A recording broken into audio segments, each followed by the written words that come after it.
কাৰোবাক ভাল লাগিছিলে নাই বাৰু কলেজত? কলেজত ভাল লাগিছিলে। বয়ফ্ৰেণ্ড আছে? কেনেকে লগ পাইছিলে আপুনি তেওঁক?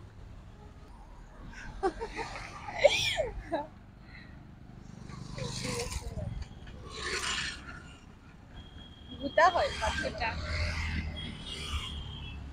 নাই মই চিংগেল হওঁ। ধন্যবাদ। আপোনাৰ মই চিংগেল হওঁ। হয় নেকি? যদি তো আপুনি কেনে ধৰণৰ মানে বয়ফ্ৰেণ্ড পছন্দ বিচাৰে মানে?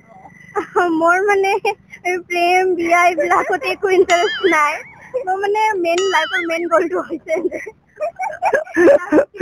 কৰিব লাগিব, হয়। আগুৱাই যাব লাগিব। যিহেতু মা দেউতাক ইমান ভালকৈ কষ্ট কৰি পঢ়াই আছে, কিবা এটা সিহঁতৰ ৰেছপনচিবিলিটি আছে, এইবিলাক কৰিব লাগিব। বাদ বাকী বয়ফ্ৰেণ্ডৰ মানে তেনেকুৱা এক্সপেকটেশন নাই। বহুত বহুত ধন্যবাদ। জাষ্ট এইটো সুধিছো আৰু।